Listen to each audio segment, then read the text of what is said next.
And we are live. Yes, we are live. Yes, I love it. Okay. Welcome to the real story behind your business with Mel Lyons, who is Hey. our chief of fitness and my coach. So, full transparency. Um, so, the real story behind her business is really meant for you, women entrepreneurs who are feeling not comfortable with the idea of sharing your story. And why do we talk about sharing stories? It doesn't mean you have to share your full life or anything, but people love. You remember when we were kids, how we love when before going to bed we would have a little story before going to bed and then fall asleep. Like, I don't know, most kids get their reading time, and then that helps you to go to bed. So the idea is that when you share a story, no matter the age, people can identify with the story. So it's a tool that you use in marketing to help people understand what type of transformation you allow them to have when they work with you.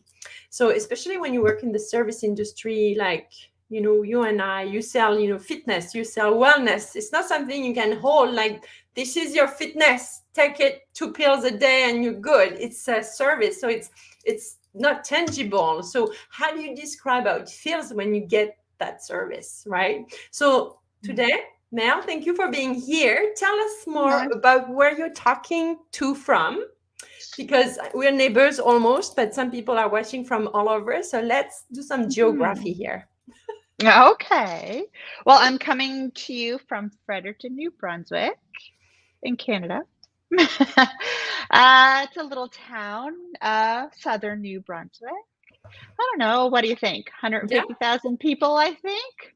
yeah, well, Roughly. It's yeah, not huge, but yeah. yeah. And so Yeah, you have a gym in town, uh, I do. which is like a little kingdom. So cute, so well decorated. You It's just cute, isn't it? It's super cute. Yes. Yeah, So it's tell yeah. us who you serve, Mel. I cater mostly to women, in particularly about 40 and up, and moms, new moms, actually all moms, because I find after you have kids, you tend to lose yourself a little bit, and I can help women find themselves again. That's my passion. I That's what love I how you, love to yeah. do. Yeah. Yeah. And you even had a baby in your arms the other day when I went. It was so cute. Oh, yes. There's a few babies that come into the gym. Yeah. So Yeah. we're gonna deep dive into. So I want to tell you, for those of you watching the replay, make sure that you tell us in the comments replay, or if you have any questions, because Mel is based in a gym, but she also has programs online. So maybe you're gonna fall in love with her philosophy and want to learn more about those. So just make sure that Oh. you know that from the get go. And so the first question I always like to ask Mel is, when we go back to little Mel, when she was 5 or 7, let's say, when you were not going to school, what were you playing with that really shaped who you became as a fitness trainer? What was I playing with? Yeah, or What what was was your I thing that doing? you, yeah. I was outside all the time. I was on my bike. I was swinging. I was climbing. That's what I love to do. I had to move all the time. I played with dolls a little bit, but not really. I really loved going outside. I would even go outside in the biggest snowstorm. Bigger the snowstorm, the better. It was awesome. And we'd go sliding down the hill. Oh, yeah, outside all the time. So no Yeah. surprise, right? How did Not probably not. No. how did that shape, how would you say now, with the decades that happened, like how did that shape who you became? Like what aspect of being outside and moving and that came back to you? It just I just always loved to move. I always loved to feel my body work. I always loved how to figure out how it worked and what it could do and how I could push it. I Uh, don't remember not doing that, trying to find my limits. Yeah. Oh, I love I don't this. know if that makes sense, but yeah, I've Yeah. always tried to find my limits. So, Okay. and I keep surpassing them. So, I know. yeah, I know.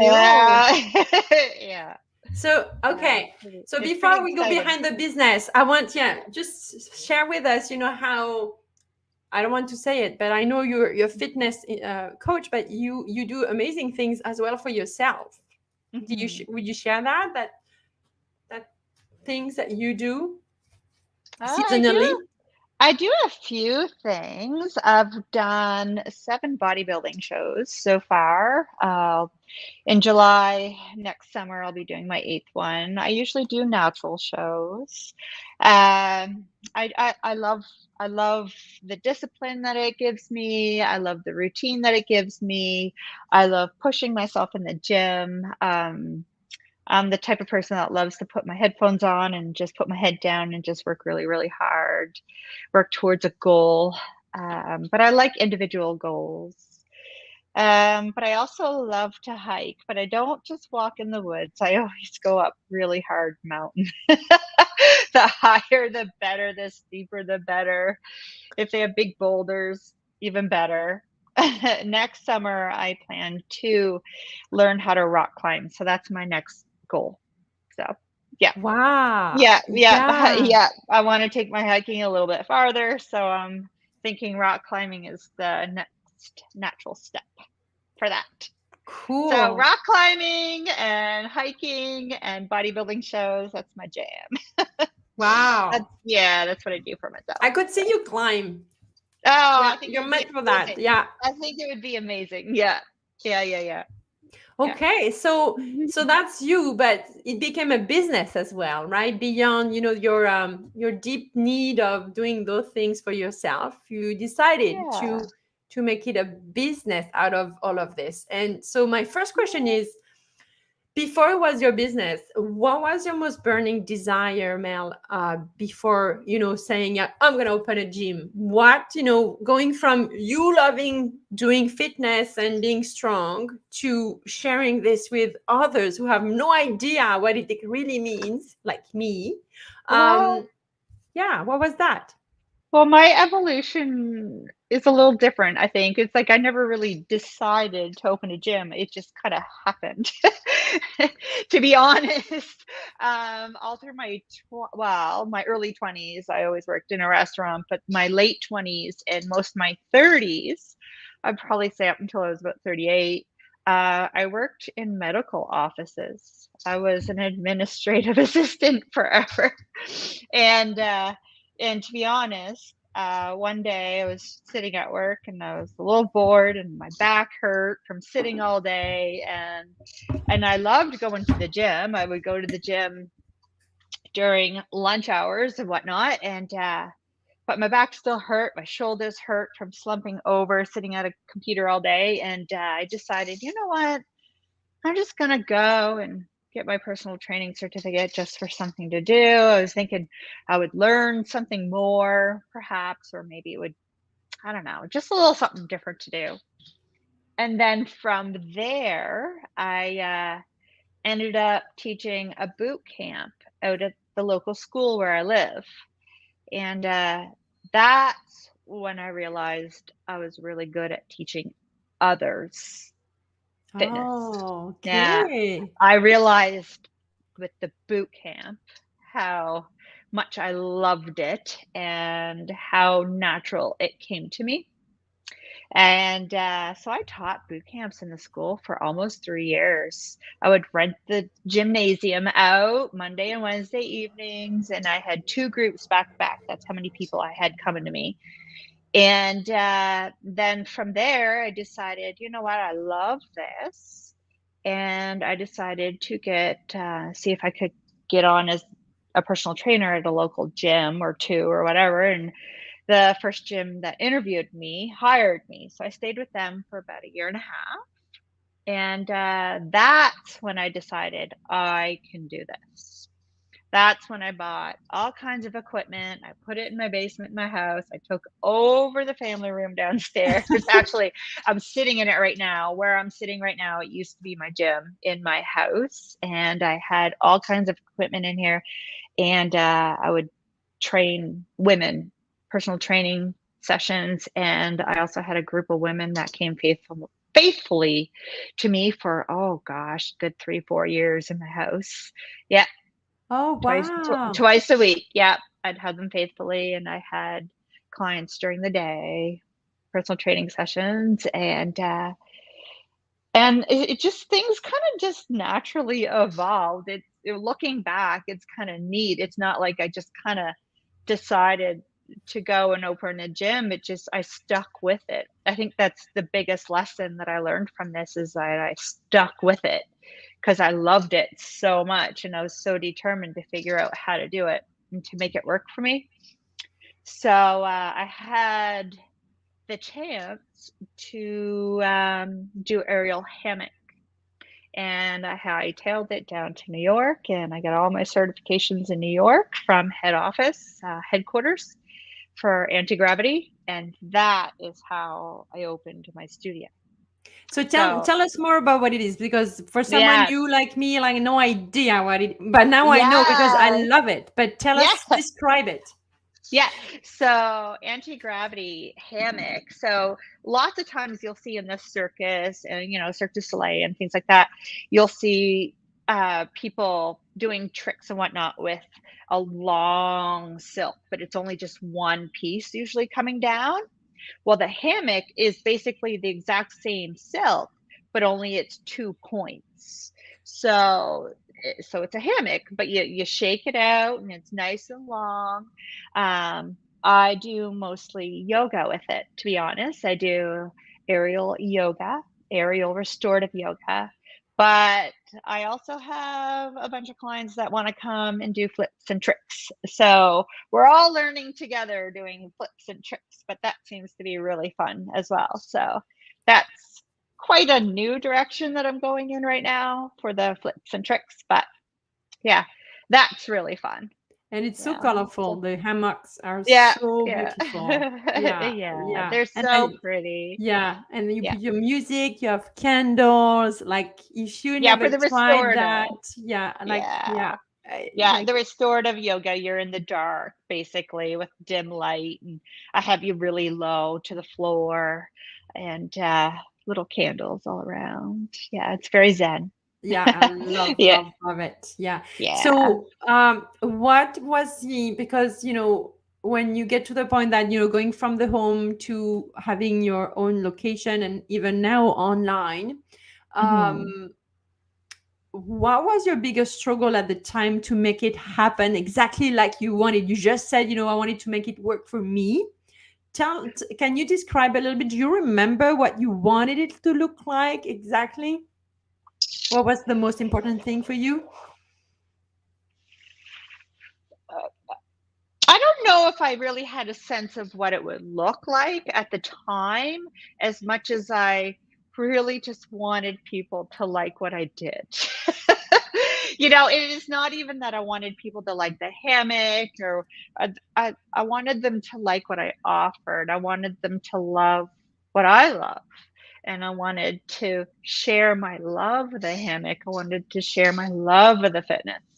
So, as opposed to what it would look like, I'm not so sure that I had a sense of that at the time, because I've since changed it from what it used to be like. So now I have a good indication of what I like it to be, but it's just a big evolution.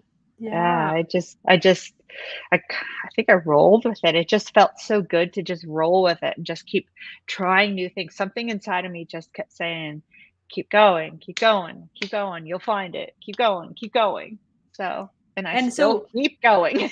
what Yeah. was the big haha moment, for you, that revealed to you that this is it. This is here to stay. You love it. You know that there is a need on the market. You know what your clients feel like when they work with you.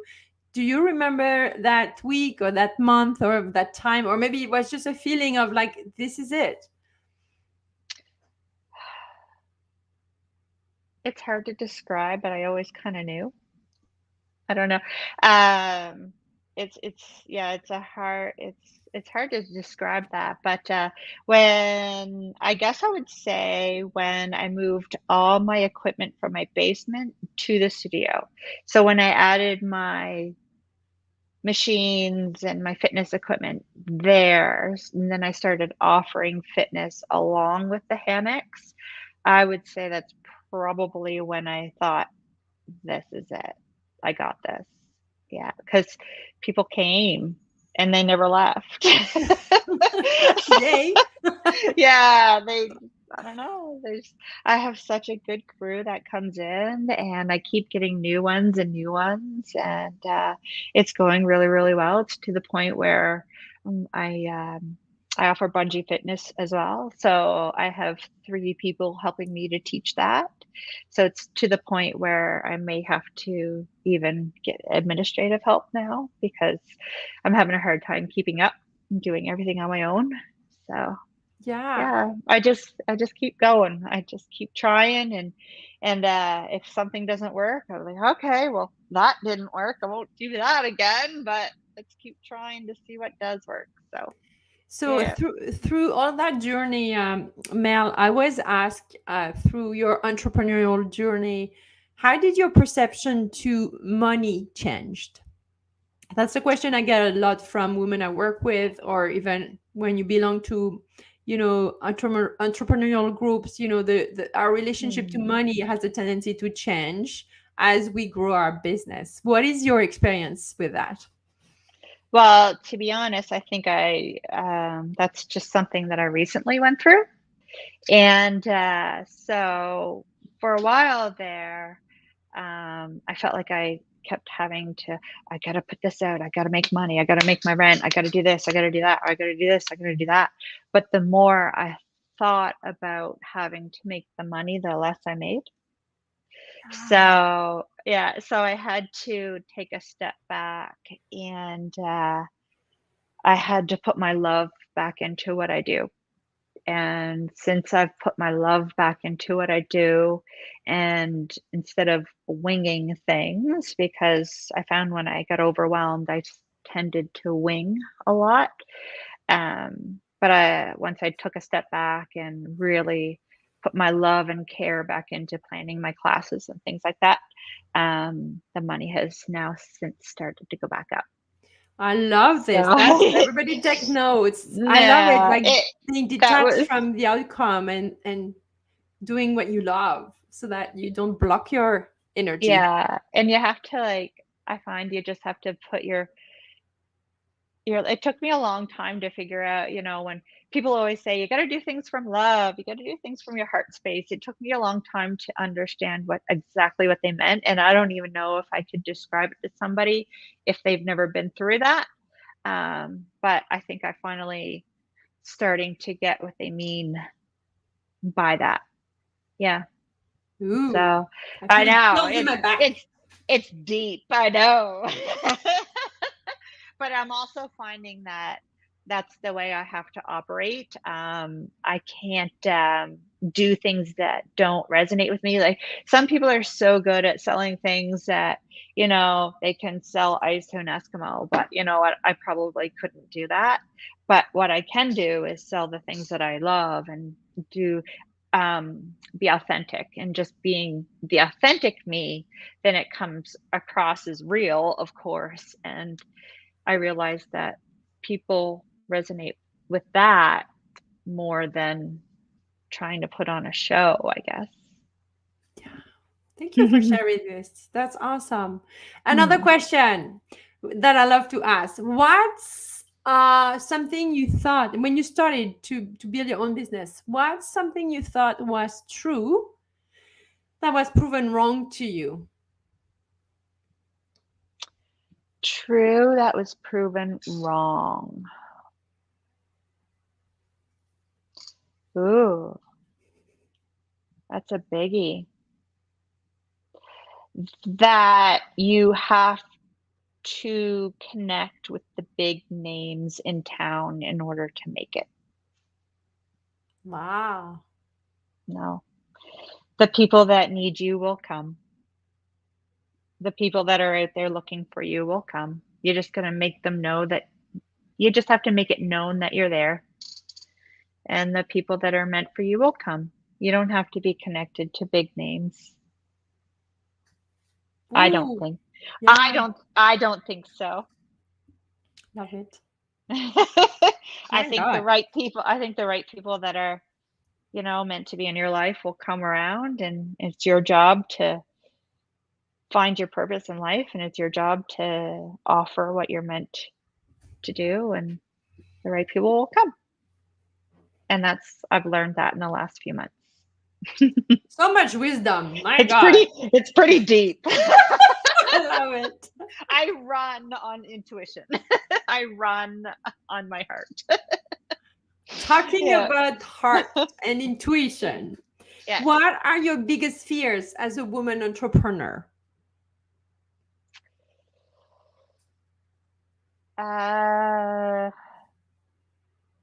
Okay. Well, I can answer it with my big why.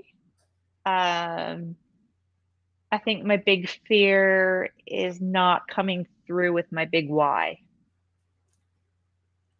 Okay. So, one reason that keeps me going is because I have two daughters, and I want them to see that they can create a life of whatever they want. Am I going to be an Olympic swimmer? No, but that's not what I mean. I mean, you got to go with your passions, and you can run with it, and you can make it as big as you want. And you just have to have the courage and the patience to go for it. And I want to show them that you can.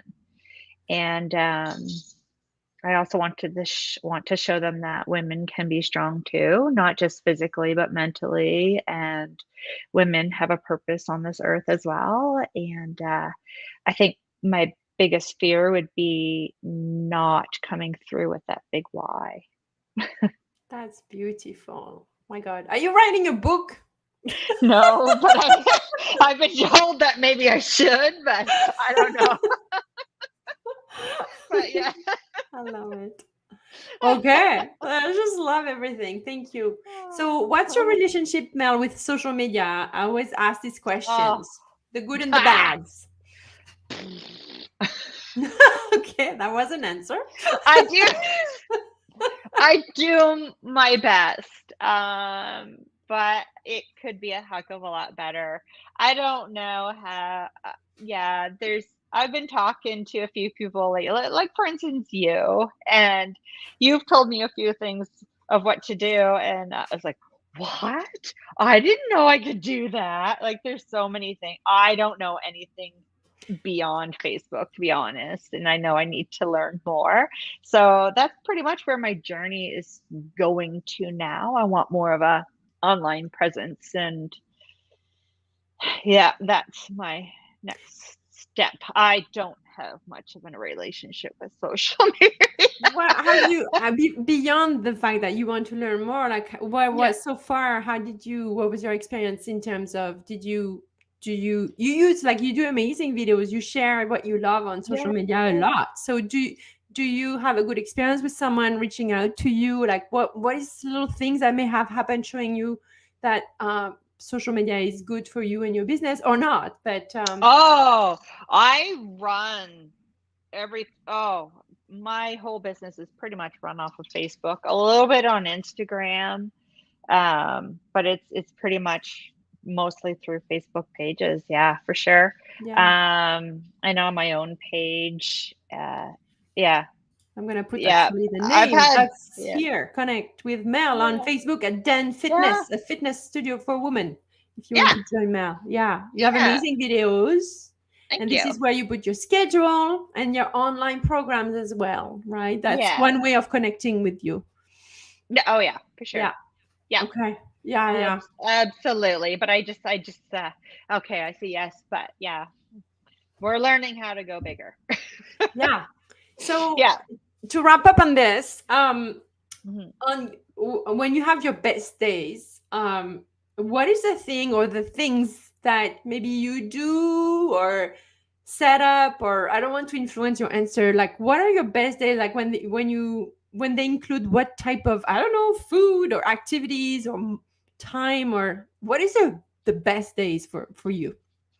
The best day for Yeah, what do they me. look like? And is there a secret sauce behind your best days? Like if you don't feel exactly how you feel, it's probably because you didn't do or touch the things you that makes you having the best days. You know what I mean?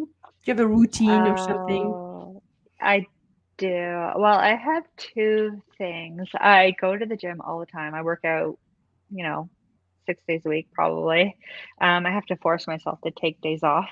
I just love to work out. It's just my thing.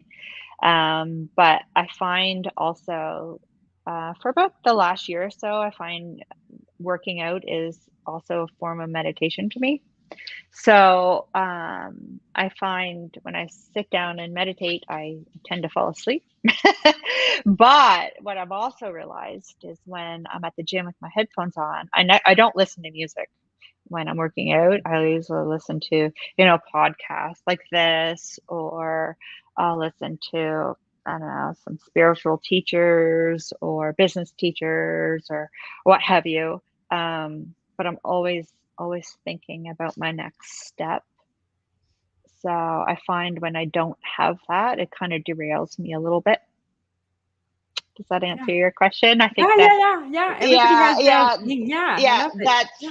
that's I find if I don't have my alone time to think about things like that, I tend to get overwhelmed a little bit. So I always have to take about an hour or so out of my day Yeah. to do something like that. Yeah. Okay. Yeah. Awesome. Thank you for sharing. Mhm. So, Yeah. before we wrap up, is there any question I should have asked you that I haven't and you want to share with us? Something you want to say? Uh, I don't think so. We covered a lot. Oh, I think we covered a lot. We went deep. We went. I can go deep. I love going deep. It's my jam. I love going deep. Yeah. Yeah. I don't know. I think we did well. So, But thank you so much for your time and sharing, yeah, a specific example of how you do your business behind the scene and everything and the story behind it. So, thank you, thank you, thank you. yeah. Thanks for having me. And I'm so happy. Make sure you check her Facebook page at Den Fitness because there is Mhm. always more coming. And Yeah. then outside of this, tag me or reach out to Mel if you need anything. And tell us if you're watching the replay by putting replay because I want to see what was your biggest takeaway because it's always so inspiring. Thank you so much, so much, so much. Awesome. Thanks for Okay, bye having me. bye. Okay. Bye. Stay with me backstage. I'll be back. Okay.